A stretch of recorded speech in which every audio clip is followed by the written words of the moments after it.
Todos, que a paz de Jesus continue conosco. Vamos falar de Jesus. De alguma forma, é uma agradável ousadia. Falar dos seus ensinamentos, tentar interpretar os seus ensinamentos.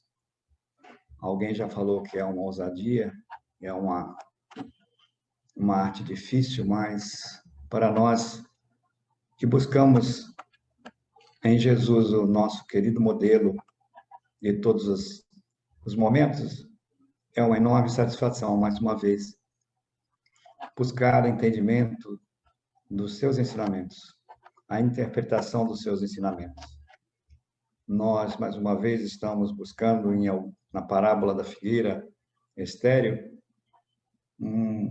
ensinamentos ditados por Jesus de uma forma que temos que explicar para muitos que não entendem por que Jesus falava por parábola. Jesus falava por parábola, primeiro porque ele falava a um povo simples, humilde, eram pescadores, pastores, agricultores, homens rudes daquela época em que ele viveu.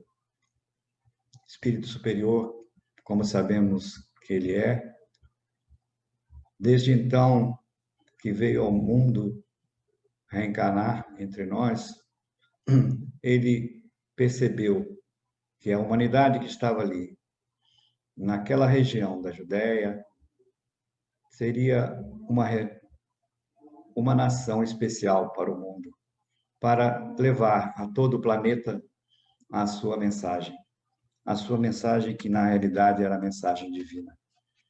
Mas ele reconhecia que aquele povo era rude e precisava de uma forma especial de se fazer entender, porque através de parábolas, usando figuras de linguagem do dia a dia, das suas vidas, da vida dos homens simples, mulheres simples daquela época, Jesus tentava fazer entender aos homens e às mulheres, ao seu povo, aqueles ensinamentos espirituais que ele queria trazer ao coração e à alma de cada um deles. Sabemos que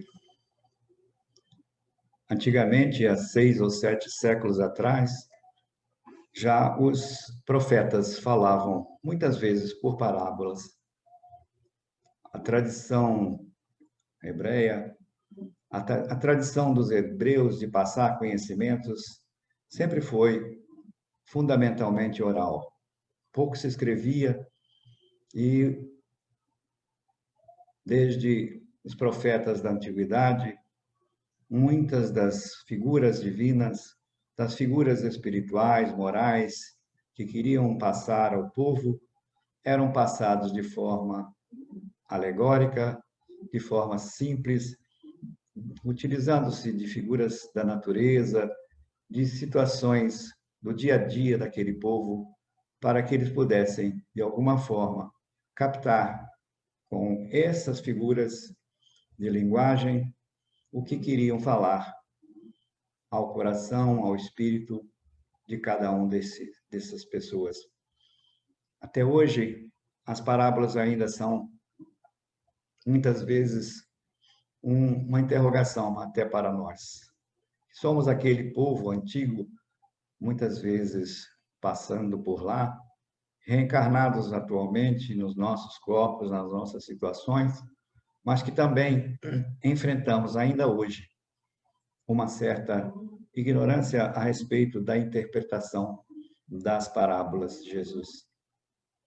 Essas explicações vieram a nós, à humanidade em geral, sempre com esse sentido, de simplificar as coisas divinas, falar ao nosso coração, ao nosso espírito, de forma bem simples, bem usando as expressões do dia a dia, os fatos e atos do dia a dia das pessoas.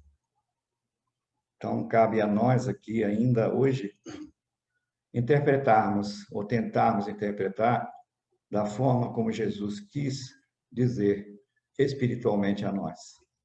Hoje a humanidade já é outra, não é mais aquela humanidade de 2000 anos atrás, em que Jesus encontrou ainda um povo rude, um povo muito simples. Nosso povo ainda é, a nossa humanidade ainda é carente de explicações espirituais, de entendimentos espirituais, ainda se move em grande parte na ignorância das coisas divinas, mas aos poucos nós vamos interpretando os ensinamentos de Jesus. Nós temos no Novo Testamento, a segunda parte da Bíblia Sagrada, os 4 evangelhos que inspiraram Kardec a trazer a nós o Evangelho de Jesus, a Boa Nova para o povo. E os 4 evangelistas, dos 4 evangelistas, curiosamente, na nossa pesquisa, vimos que apenas João não falou das parábolas de Jesus. Nós baseamos o nosso estudo um pouco no Novo Testamento, no traduzido por Haroldo Dutra Dias, que todos deveriam ler, aqui está. E nessa pesquisa que fizemos, observamos que João não falou nas parábolas, nenhuma das parábolas que os demais evangelistas falaram. Mateus falou 15 parábolas,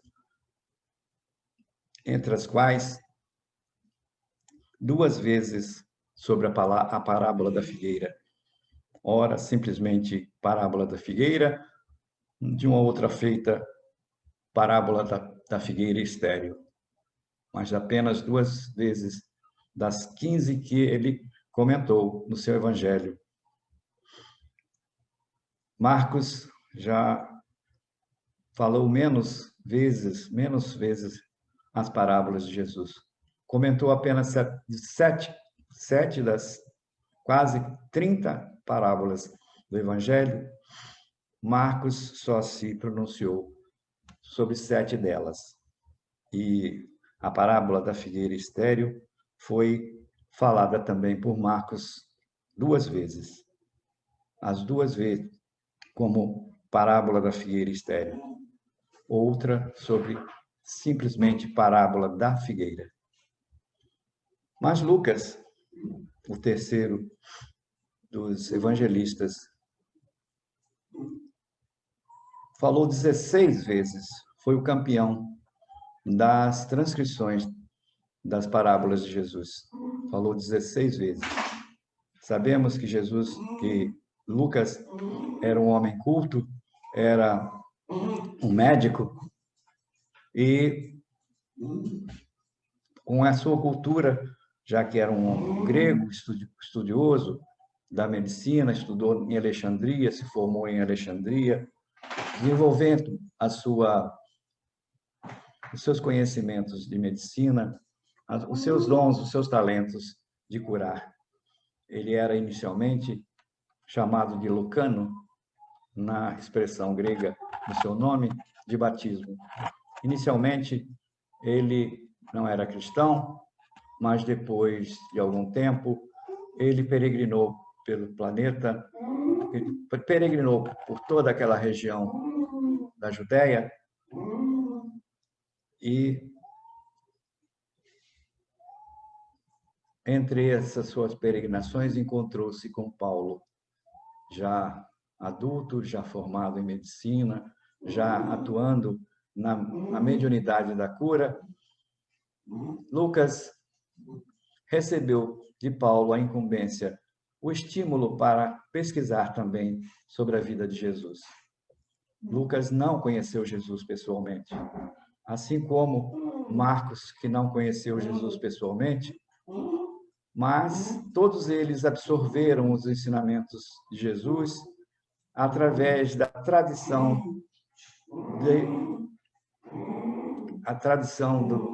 de uma voz a outra, de um ensinamento para outro. E Lucas também se propôs, então, a fazer essa pesquisa, e dentro da pesquisa que Lucas fez, ele se aprofundou especialmente na parábola da figueira estéril. E nós aqui escolhemos esse comentário dessa parábola que poucos doutrinadores espíritas falam nela.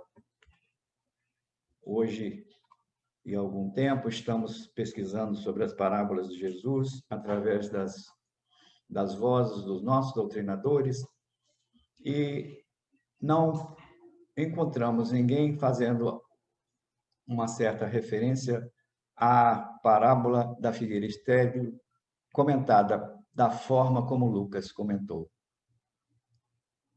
Paradoxalmente, ficamos intrigados por que Lucas falou diferente dos demais.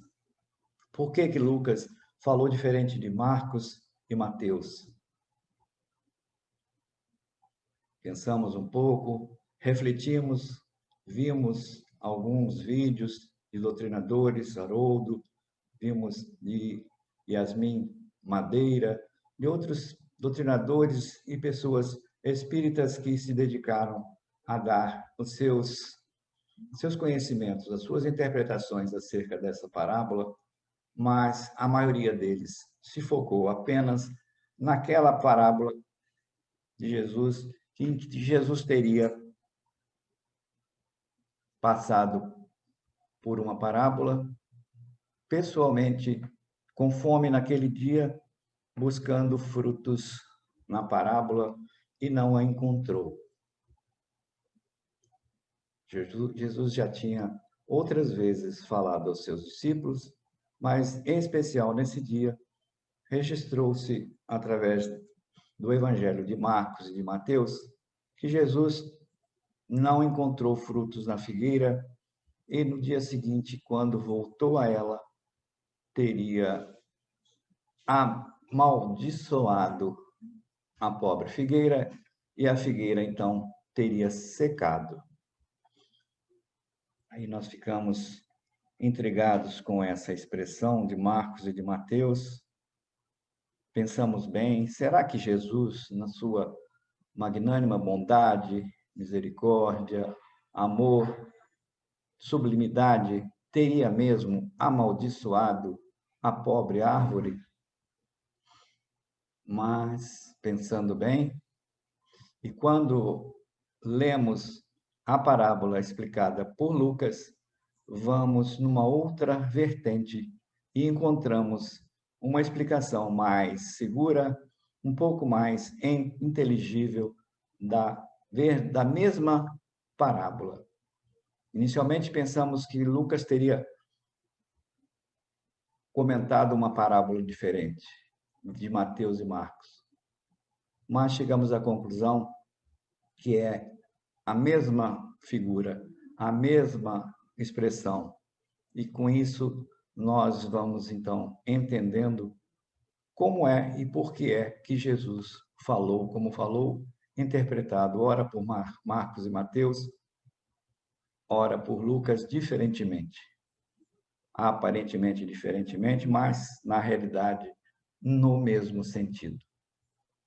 Voltamos a dizer que naquela época de Jesus e os profetas falavam ao povo de forma figurada.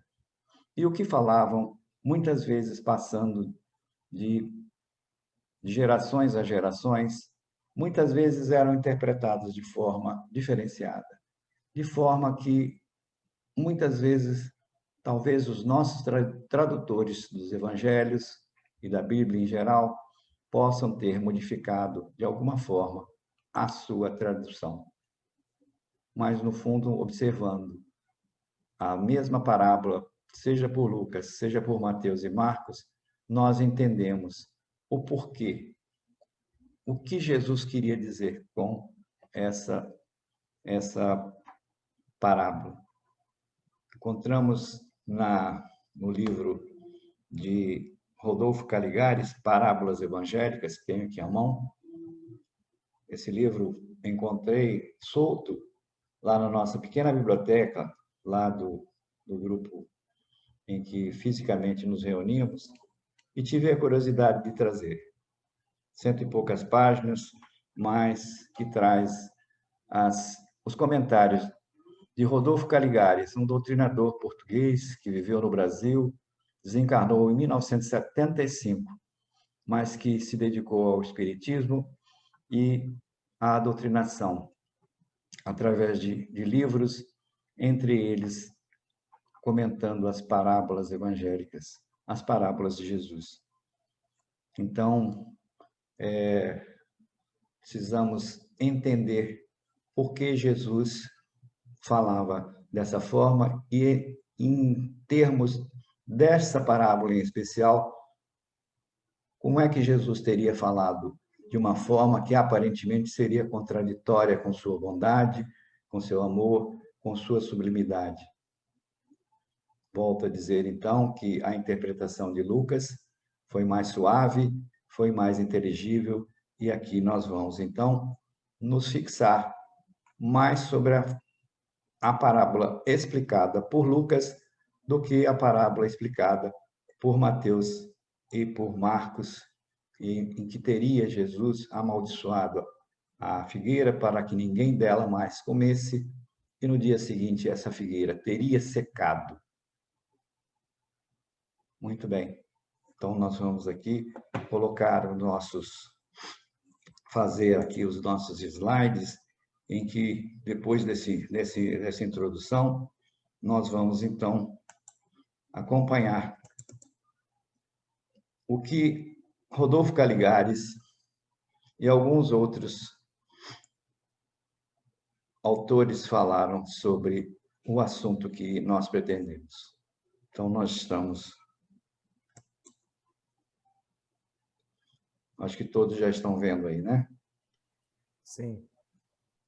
Então, essa parábola está em Lucas 13, 6-9, né?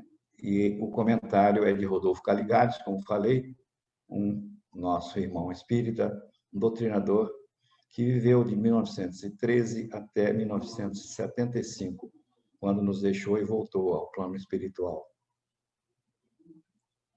Vamos lá, vamos acompanhar a leitura da parábola em si. Um homem tinha uma figueira plantada na sua vinha e foi buscar fruto nela, mas não o achou. Disse então ao vinhateiro que a cultivava: olha, já faz 3 anos que venho buscar fruto nesta figueira e não o acho. Corta-a, pois, pelo pé. Para que está ela ainda ocupando a terra? Mas o lavrador, respondendo, disse: Senhor, deixa ainda este ano, enquanto eu a escavo em torno e lhe lanço adubo. Se com isso der fruto, muito bem. Se não, virás a cortá-la depois. Então, essa é a parábola da figueira que está em Lucas interpretado desta forma. Lá em Marcos e Mateus, diz, não fala como Lucas, um homem tinha uma figueira. Em Mateus e Marcos, diz lá que Jesus, vindo de Betânia para Jerusalém, depois de estar na casa de Marta e Maria, teria tido fome e, passando pela figueira, buscou nela frutos. Não a encontrando, teria então amaldiçoado a pobre árvore e, depois, na volta de Jerusalém para Betânia outra vez, no dia seguinte, viram Jesus e os discípulos que o acompanhavam, que a árvore tinha secado da raiz até o topo. Vejam que a interpretação de Lucas é diferente.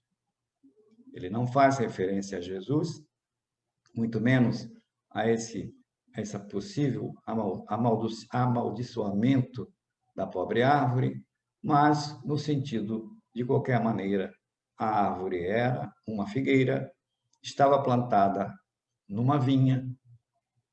Jesus ou o homem, né, o dono da vinha teria ido buscar fruto nela, mas não o encontrou. E teria, então, na expressão de Lucas, determinado ao vinhateiro, ao agricultor cultivador da vinha, que cortasse, porque ela era improdutiva, era uma figueira estéril, e que por 3 anos seguidos vinha buscar ali e não encontrava frutos. Mas o lavrador, o vinhateiro, que cuidava da vinha, e naquela época as vinhas, apesar de serem os vinhedos que nós conhecemos hoje, até hoje, ainda tinham plantados também algumas figueiras, porque tanto a vinha, tanto as parreiras, como a figueira, tradicionalmente para os hebreus, desde o início da saga dos hebreus, tinham um respeito e uma simbologia muito grande com a vinha e com as figueiras. Então, aqui nós já começamos a entender por que a figueira na vinha, por que o proprietário da figueira e da vinha, por que o vinhateiro. Na realidade, isso vem de interpretações antigas, desde os profetas que davam a importância dessas plantas para o povo hebreu. Uma interpretação simbólica profunda que nós, se não conhecemos, estamos passando a conhecer. Vamos seguindo, então. E aqui nós vamos vendo o comentário de Rodolfo Caligares a respeito dessa parábola. Esta parábola encerra mais uma das extraordinárias alegorias com que o Mestre Jesus retrata a situação moral da humanidade terrena. A situação moral da humanidade terrena. E, ao mesmo tempo, adverte-a sobre a sorte que a aguarda, caso não tome melhores rumos.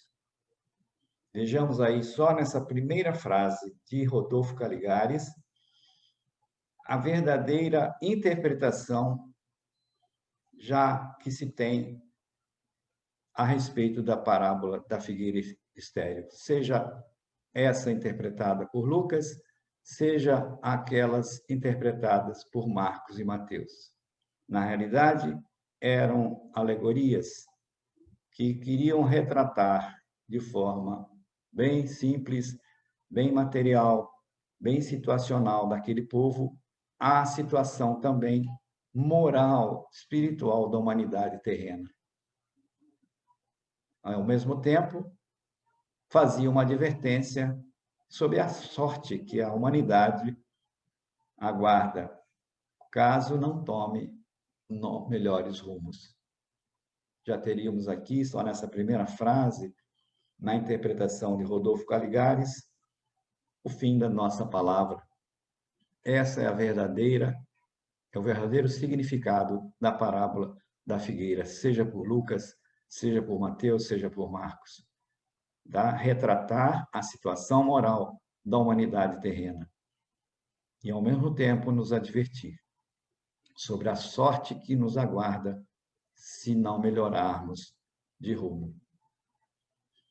Há muitos e muitos séculos, o Senhor da vinha, que é Deus, aqui já temos Deus sendo interpretado como o Senhor da vinha, vem esperando pacientemente que esta nossa infeliz humanidade, simbolizada pela figueira, produza bons frutos, alcance a maturidade espiritual, implantando na terra o reinado do amor, da justiça e da fraternidade.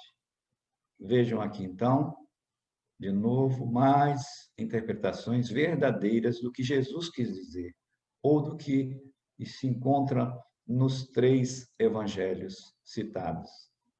Jesus, Deus, o Senhor da vinha, Jesus, o vinhateiro, todos estão há muito tempo esperando que a humanidade produza bons frutos em suas ações. Alcance essa maturidade espiritual, moral, que chegue a implantar finalmente na Terra aquele reinado de amor, justiça e fraternidade que todos nós queremos para nós. E estamos nos candidatando a este mundo de regeneração que é o verdadeiro mundo de amor, de justiça e de fraternidade. Jesus, representado, então, na parábola pelo abnegado e diligente vinhateiro, tem agraciado a humanidade com sucessivas revelações, cada qual mais perfeita, visando a despertar-lhe a consciência, fazê-la compreender os seus deveres para com Deus, para consigo mesma e para com o próximo. Vejam bem aqui. Jesus que é esse vinhateiro, é esse trabalhador diligente que nos tem por tempos e tempos, desde quando ele, como espírito superior que era, já preparava este planeta para ser o planeta que temos hoje. Como governador do planeta Terra, ele vinha já através dos profetas, através de todos aqueles que o antecederam, e durante o seu período de reencarnação na Terra, conosco, pessoalmente, também trazido diversas revelações, diversos conselhos, diversas explicações de forma parabólica, simples, de forma que o povo entenda, mas infelizmente nós ainda não entendemos. Aquela humanidade da sua época não entendeu e o crucificou. Muito bem. Lamentavelmente, como diz aqui Calegares, porém, ela não os tem levado a sério. Continua presa a humanidade, né, às suas ilusões e fantasias. Persiste em viver apenas para si, egoisticamente, para a situação de seus gozos turvos, nada realizando no campo do altruísmo. A humanidade tem se esforçado muito pouco nesse campo da espiritualização, da moralização. Por isso é que Jesus, por diversas oportunidades, em sucessivas revelações, através dos profetas, no Velho Testamento, no Antigo Testamento, ele já intuía os profetas a trazerem essas interpretações, essas revelações das coisas divinas à humanidade, mas os judeus na época e nós, os humanos em geral, da atualidade, temos feito ouvidos de mercador aos ensinamentos do governador do planeta, do nosso querido mestre, e temos deixado passar o tempo e a nossa figueira está secando. Como derradeira ajuda no sentido de salvá-la, né, da esterilidade, salvar a humanidade, Jesus houve por bem enviar-lhe o Espiritismo. Olha só, aqui entra a nossa querida doutrina. A terceira revelação, para mostrar ao vivo a felicidade que nos lembra o Sermão da Montanha. Reservada aos bons, aos que procuram ser úteis, aos que obram com misericórdia, aos justos, aos humildes, aos pacíficos e pacificadores, aos limpos de coração, aos que se consagram ao bem-estar da coletividade. Na terceira revelação, Jesus nos dá mais uma oportunidade, como sendo mais uma vez a chance de entendermos os seus ensinamentos e podermos, então, finalmente buscar a felicidade que precisamos, né? Sair do nosso egoísmo, despertar, desabrochar para encontrarmos o mundo de regeneração que precisamos. Deixarmos de ser aquela figueira estéril, improdutiva. Essa Essas expressões são aplicadas aos sofrimentos porque passam os infrutuosos, aqueles que nada produzem, aos vingativos, que não dependem de explicação, aos avarentos, aos depravados, os orgulhosos, aos opressores em geral, aos déspotas, aos fazedores de guerras, aos que se dão por interesses vis, a toda a sorte de especulações, levando as massas populares à aflição e ao desespero.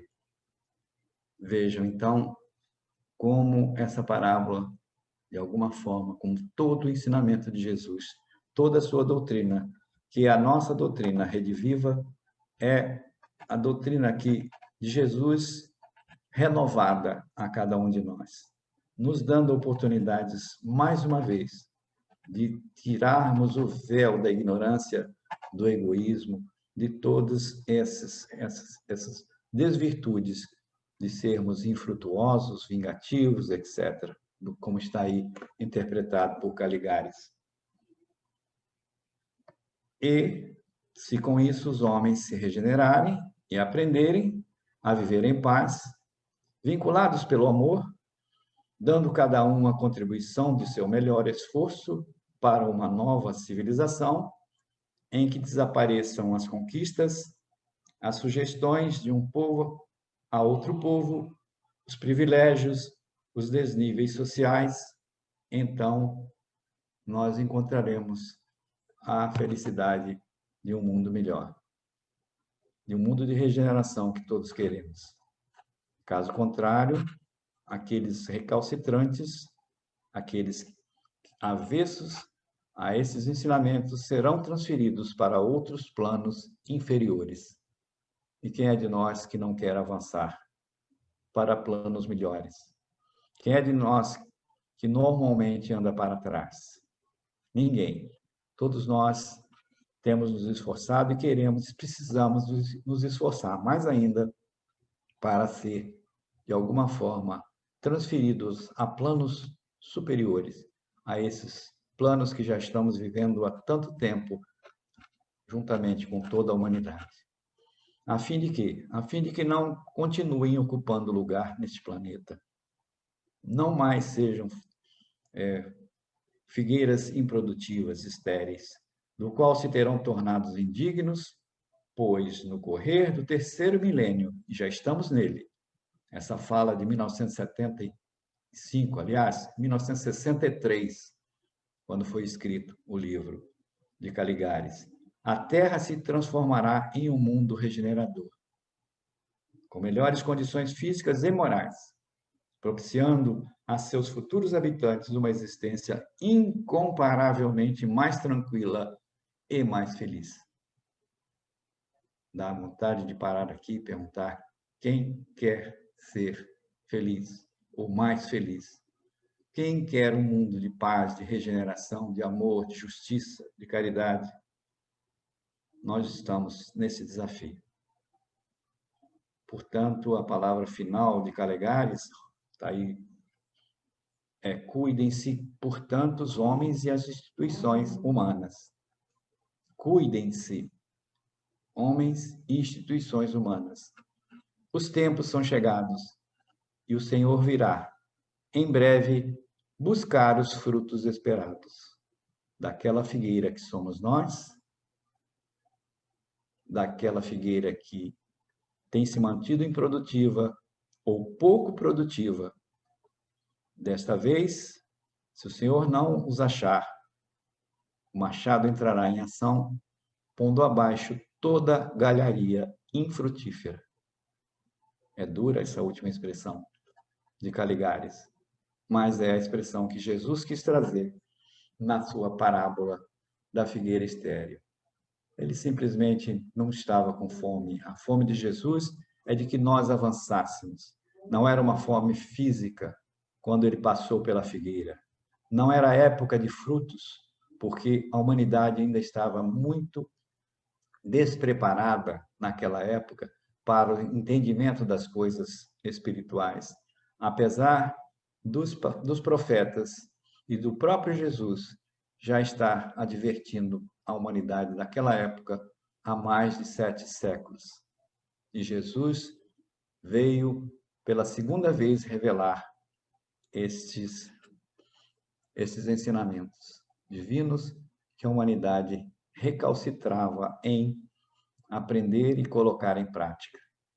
Então, Jesus, mais uma vez, através de uma simbologia de uma árvore que não produzia naquele momento, porque não era a época própria de frutificar, ele quis representar que estaria com fome, estaria ali procurando frutos, como procura em nós até hoje, e se não encontrar, ou se não encontrasse, essa figueira que somos nós, que é a humanidade, desde a época de Jesus, desde antes de Jesus e depois de Jesus, sofrerá as consequências naturais, não o amaldiçoamento de Jesus, porque Jesus não amaldiçoou ninguém e nem amaldiçoa, já que é tudo amor, bondade, justiça.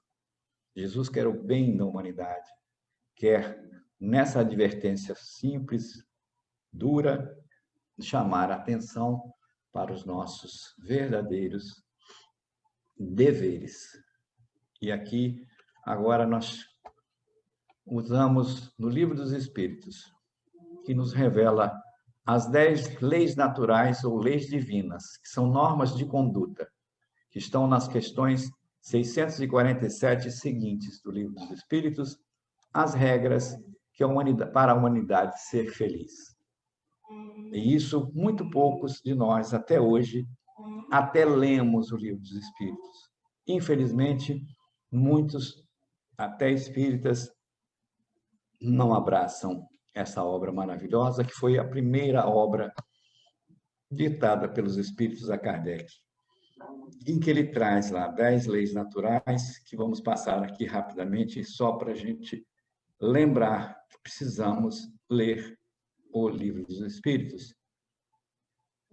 A lei de adoração, a primeira, que nos explica o objetivo da adoração, como é feita a adoração exterior, como é a vida contemplativa, como deve ser a prece, qual a sua função, o seu alcance. Fala sobre o politeísmo, sobre os sacrifícios antigamente utilizados. A segunda das leis é a lei do trabalho, que fala sobre a necessidade do trabalho, sobre os limites do trabalho e do repouso necessário para todos nós.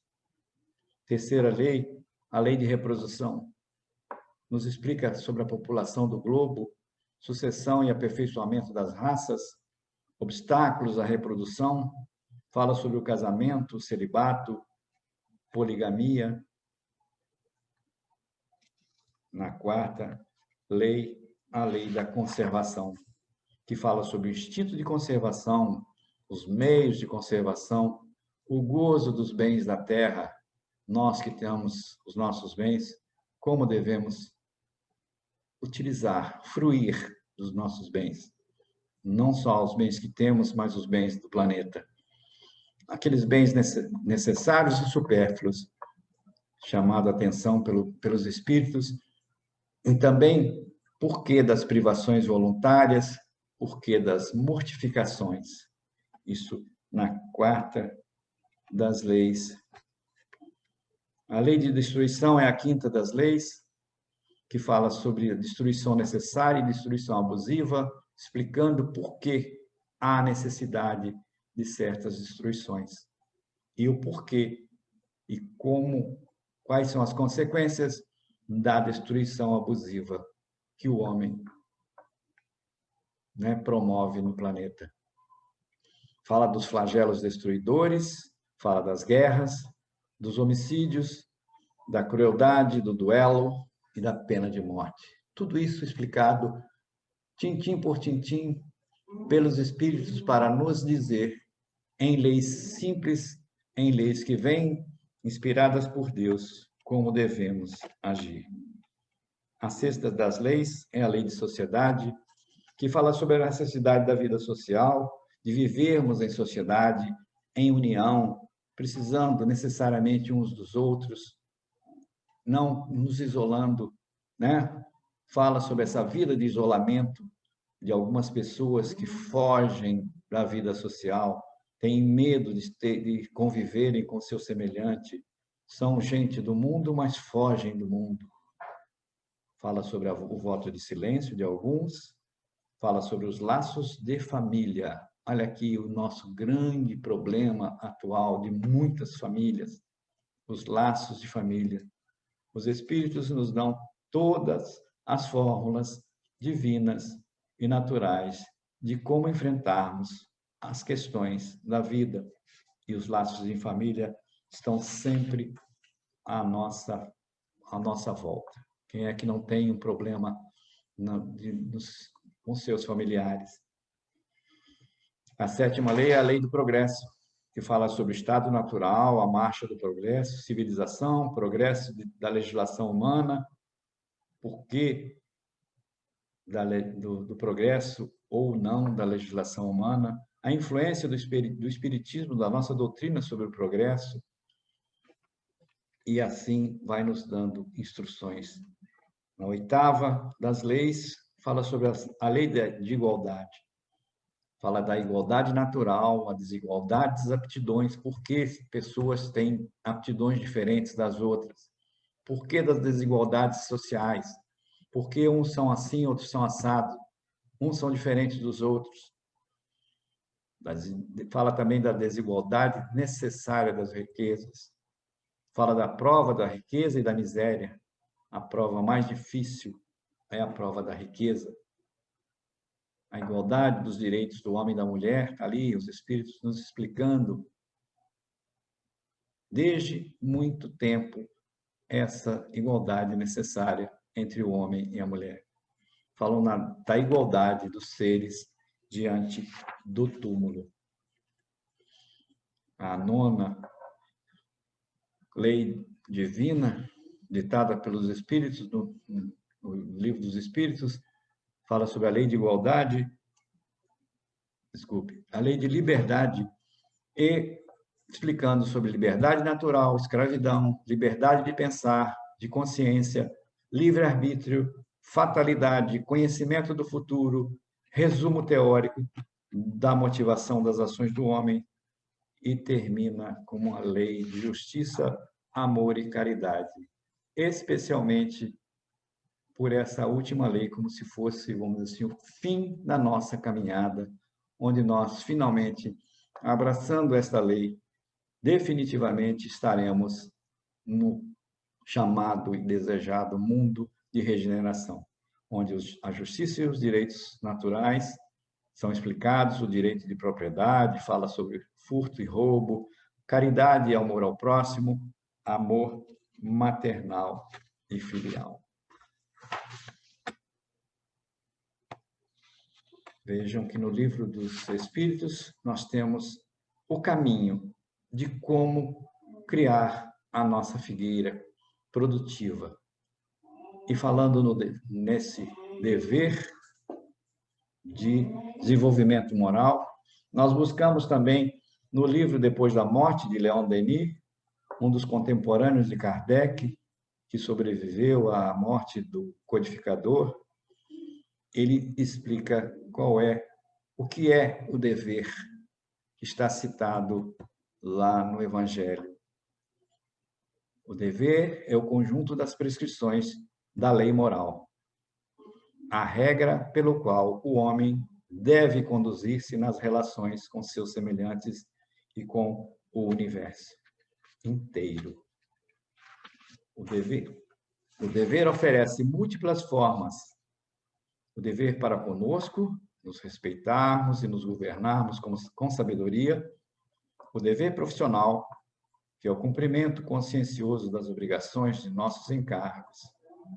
O dever social, que nos convida a amar os homens, a trabalhar por eles e com eles, a servir fielmente ao nosso país e à humanidade. O dever para com Deus, o cumprimento das leis divinas ou naturais. O dever não tem limites. E para um término, já chegando ao término da nossa fala, nós podemos encontrar nas diversas parábolas de Jesus que podem ser aplicadas a nós. Estamos aqui transcrevendo algumas coisas que estão expressas nas parábolas de Jesus. Nesses ensinamentos maravilhosos do mestre, do Rabi, que é nosso modelo maior, mostrando que se somos o joio, ou fomos o joio, também podemos ser o trigo. Se somos as ovelhas perdidas, com o bom pastor, que é Jesus, ele não nos abandona, nem nos abandonará jamais. Se somos os devedores implacáveis da parábola, também podemos ser os devedores compassivos. Se somos ou fomos trabalhadores da última hora, já fomos também os trabalhadores das horas anteriores. Já passamos por experiências, já temos conhecimentos maiores, temos a luz da doutrina dos Espíritos, que nos dá a possibilidade de, como trabalhadores da última hora, termos direito ao pagamento do nosso esforço, mas com muita responsabilidade que vai ser cobrada pelo Senhor da vinha. Somos também aqueles convidados do banquete celestial, mas, portanto, devemos nos vestir com a melhor das nossas vestes, as vestes para um banquete celestial, para sermos admitidos pelo Senhor do banquete celestial. Somos os servos vigilantes, se soubermos nos vigiar a nós mesmos. Somos os recebedores dos talentos, mas devemos saber aplicá-los. Somos os semeadores, mas devemos cuidar para onde lançarmos as sementes e como aproveitá-las em nós mesmos e em torno de nós. Somos também os bons samaritanos, mas devemos não desprezar os caídos e os estropiados. Somos os mal ricos ou os Lázaros miseráveis da parábola, sem que devemos esquecer da verdadeira riqueza e do futuro que nos espera na casa do Pai, onde nos encontraremos com os Lázaros da vida.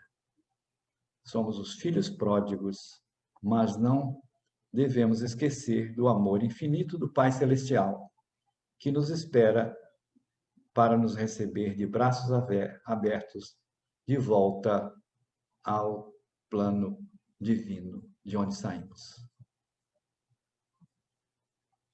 Espero com isso ter, de alguma forma,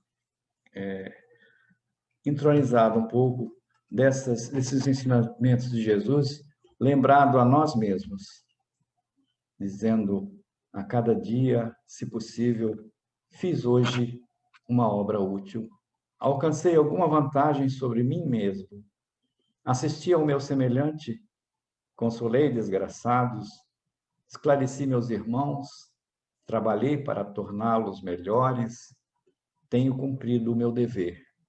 Portanto, Senhor, e com isso não seremos a figueira estéril e inútil, mas útil e produtiva que desejas de todos nós. Que assim seja, graças a Deus.